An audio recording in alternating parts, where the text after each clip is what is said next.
Hello there, everyone. This is Dustin DeBoer coming to you this evening rather than this morning. That is just the way it works sometimes when you also are working a full-time job of your own so that you can actually sustain your dreams and sustain your life in such a way that you, yes, you can be a real success on the stage of life that matters most. Your front door. I have to admit, once again, that I am super excited about doing this tonight. The reason that I'm excited about it is because of everything that I'm learning really at the moment about the different topics of the 5 love languages in my own life, in my business life, and in the life of those around me. Can we just say that we've experienced a lot of things where if we really understood each other, probably life would be better.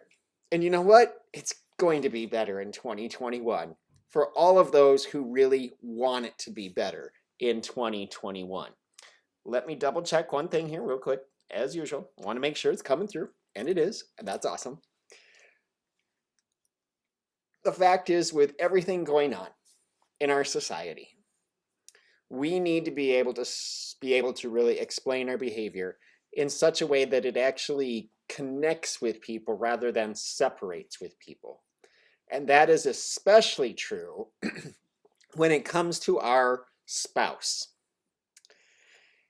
And I don't know if yesterday you missed me or not, but I missed you. And I wanted to get on to do my daily reading after work yesterday, but as life would have it, that did not happen.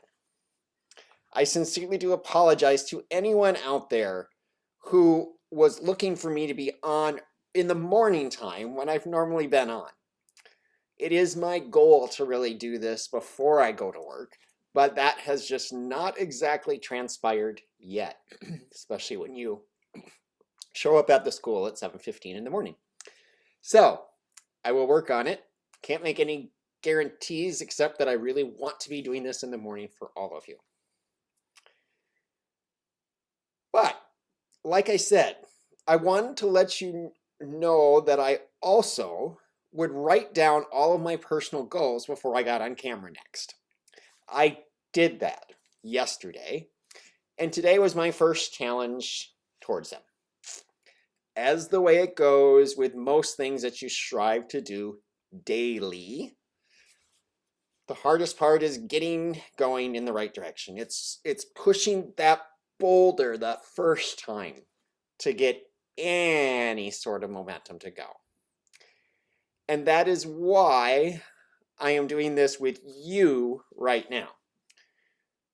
Besides my own personal goals that I wrote down in the 5 different categories, which I'll share on another episode, which we all ought to have them written down, by the way, like I stated in another webinar recently. I think it was just this last week that I stated this, that only 1% of 3% of the people in this country write down their goals and actually review them daily.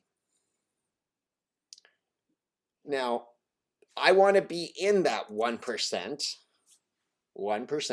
of the 3% that review things actually daily. And my goal is to do it 2 to 3 times a day to actually review my goals.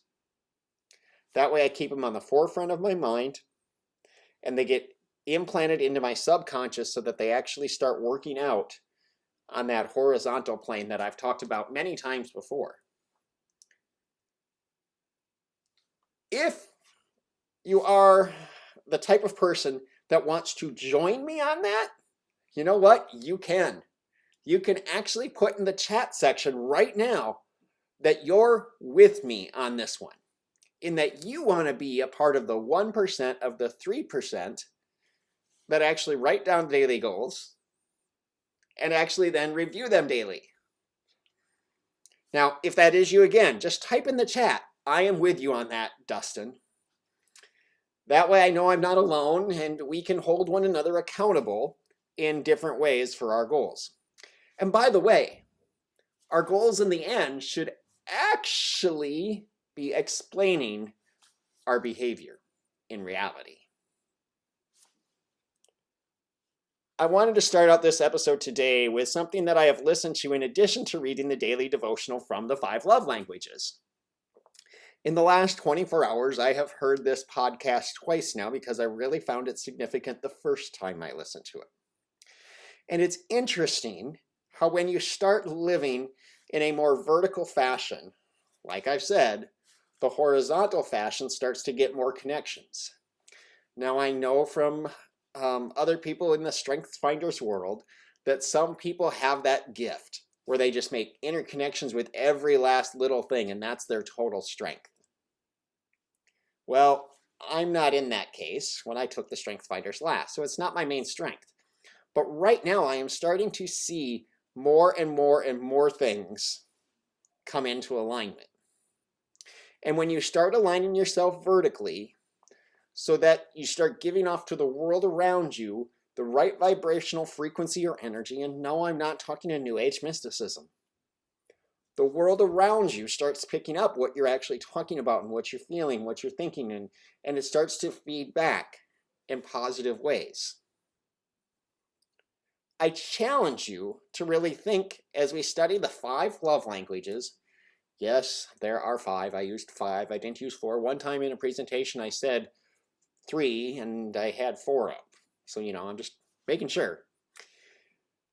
But in the 5 love languages, I challenge you to really think about them to see what parallels come up in your mind and your heart to either real life examples that you and I each have of the 5 love languages in action, or you maybe have a thought that overlaps with some of the thoughts that I share through the 5 love languages. I would encourage you highly, post back to it, whichever you want to do, or you can message me too, right through my Facebook page. I certainly would find it awesome to hear from you. So that way we can keep each other going and dialoguing in a good, healthy manner about marriages and families. So like I've said, I am a podcast listener to several different podcasts, and I am excited to be in the field of family, youth, parenting, marriage, and life coaching. I see others in this field doing really well and making a significant difference in the lives of others.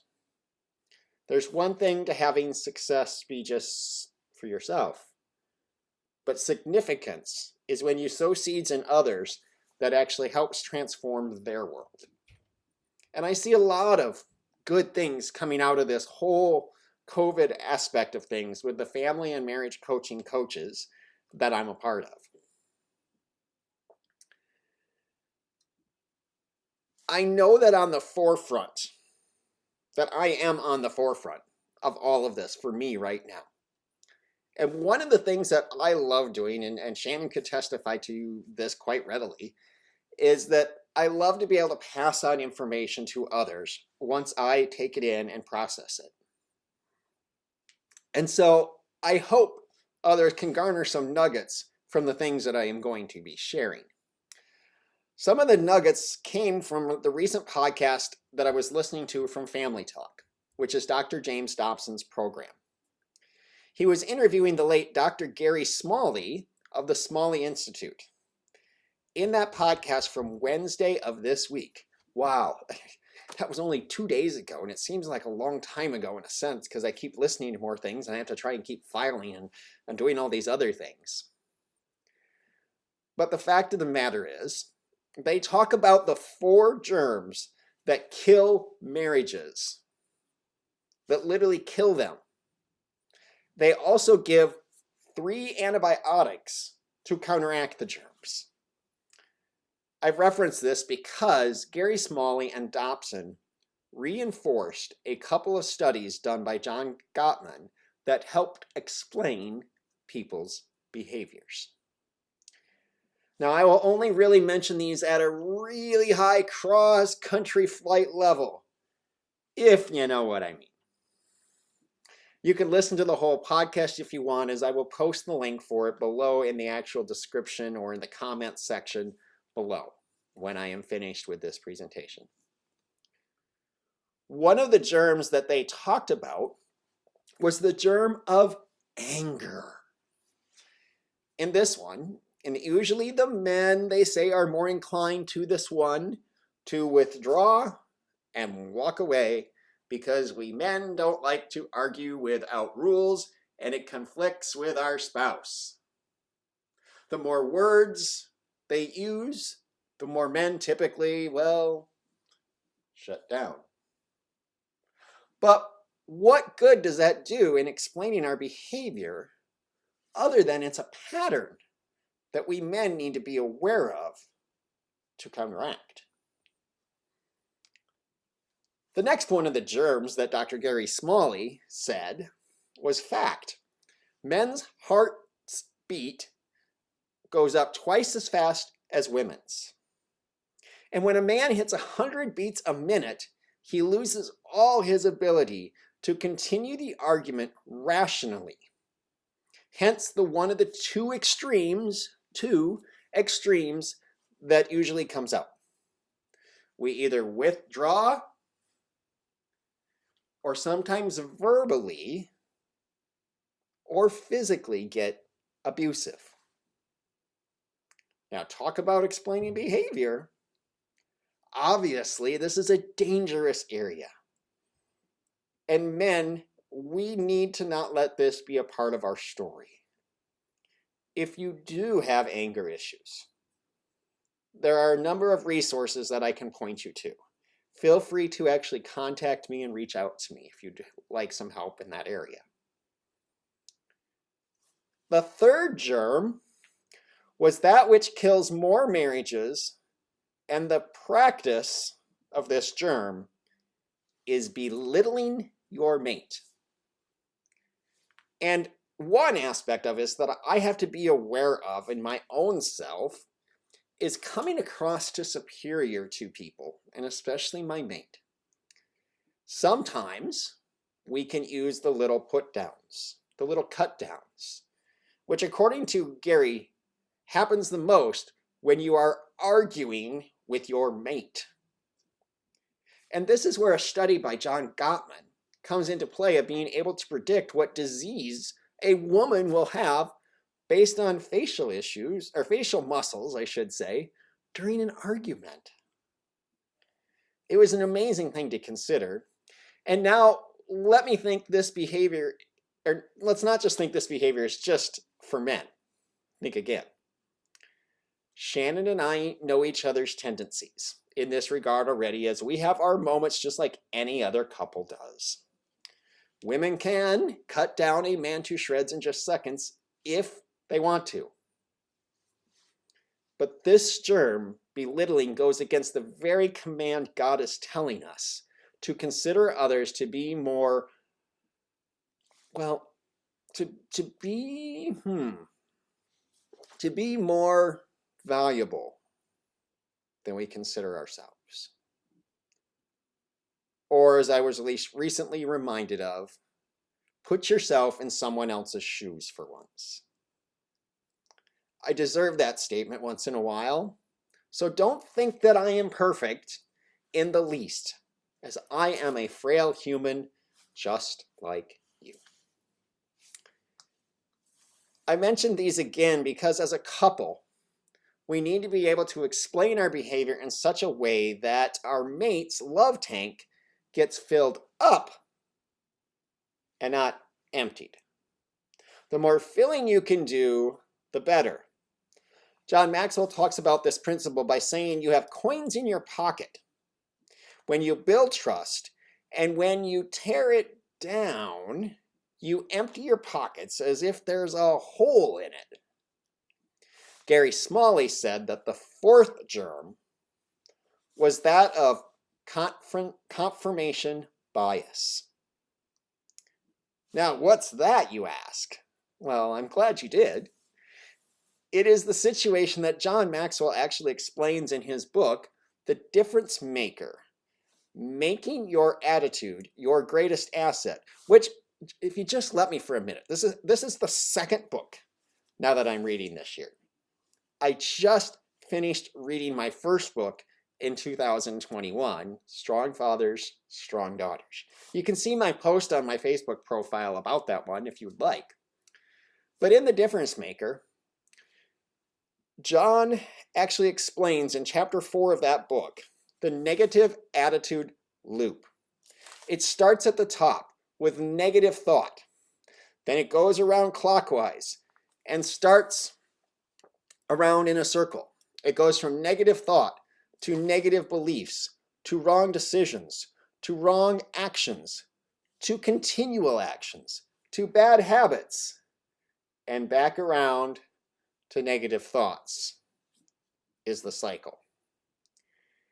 In marriage, Dr. Gary Smalley explains it in the podcast as when a couple starts seeing more negative in their mate than there actually is there, the more they will see.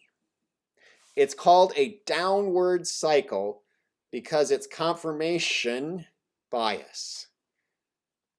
Whatever you believe about your mate, you both see and hear, even though it's potentially not true. We tend to take what we see and then exaggerate it and blow it out of perspective. That's what Gary talks about in the study.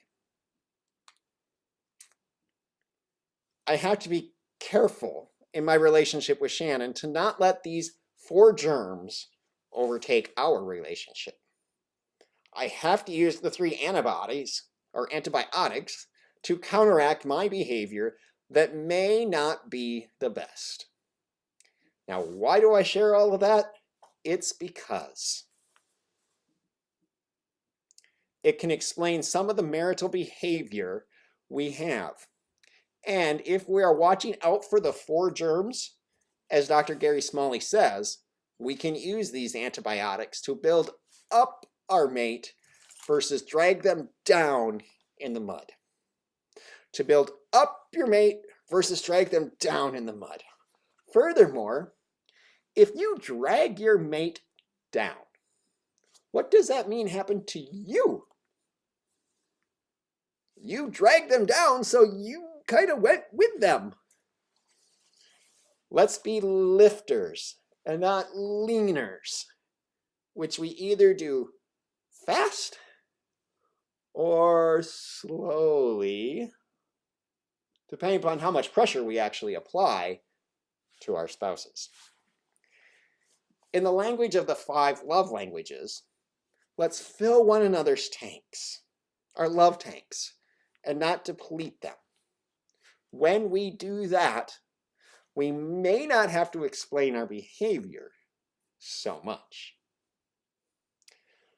Dr. Gary Chapman starts out his devotional with, "O Lord, you have examined my heart and know everything about me. Such knowledge is too wonderful for me, too great for me to understand." Psalm 139, 1 and verse 6. The above verses from Psalm 139 are some of the best loved in Scripture because they reveal that God knows us inside and out. He knows our thoughts, our feelings, and why we do the things we do. We can't even comprehend the level of understanding, much less reproduce it. That's why self-revelation is so important for a couple. We talked about sharing desires and emotions, but it's important to share about your behavior as well.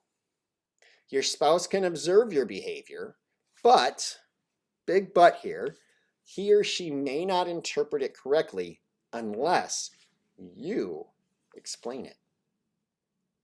For example, Gary says this one.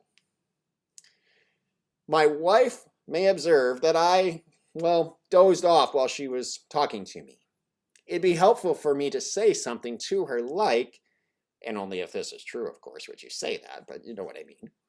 I am sorry. I took a pill for my headache, and it's making me sleepy. It's not that I don't want to listen to you. That explanation helps her understand your behavior, or him understand your behavior, whichever one it may be for you. I mean, put yourself in somebody else's shoes for once, right? Explaining your behavior ahead of time can also be helpful, such as, hey honey, I plan to mow the lawn as soon as I get back from the ball game. You know, ball game?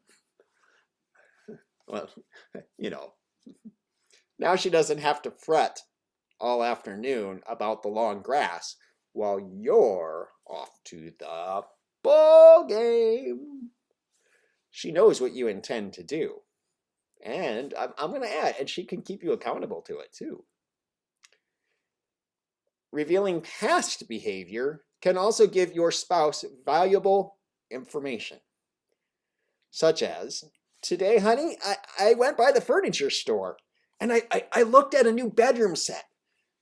I like it, and I think it's a great deal. I'd like you to look at it.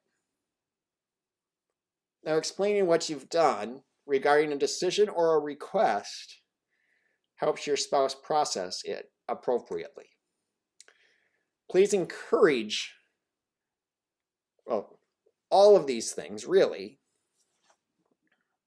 help us to promote understanding and intimacy.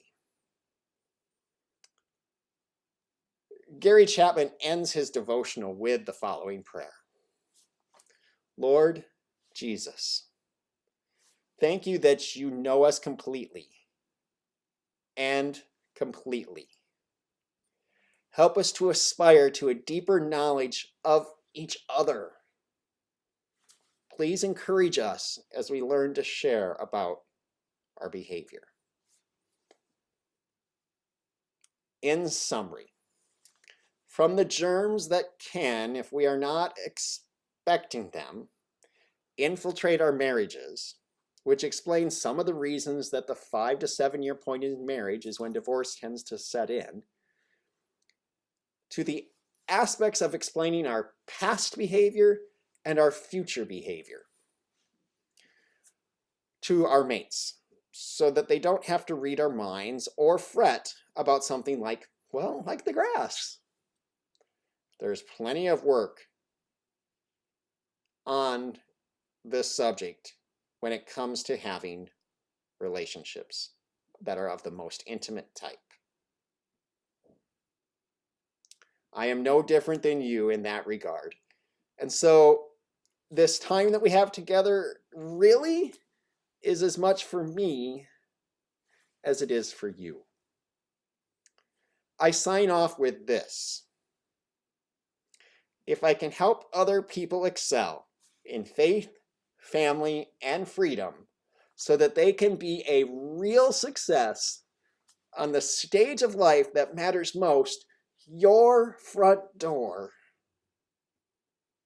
I have achieved certain parts of my destiny that I am seeking to live into with this series. Until next time, I leave you with hope for you in faith, family, and freedom. Maybe, just maybe now, you could finish that actual phrase. Well, if you have any comments or questions, feel free to post them back. Until next time, be that real success on the stage of life that matters most, your front door. Now, let me just double check over on the Facebook side and see if there are any questions with anybody. Because if there were, I would take this time to answer them. Now, if there are questions that come in, I certainly will try to respond to them as appropriately on the page. Thanks again, you guys. I enjoyed this session with you, and I hope that you really do become that real success on your greatest stage, which is not my front door, but what was it? Whose door? Oh, that's right, your front door. Talk with you all later. Bye-bye.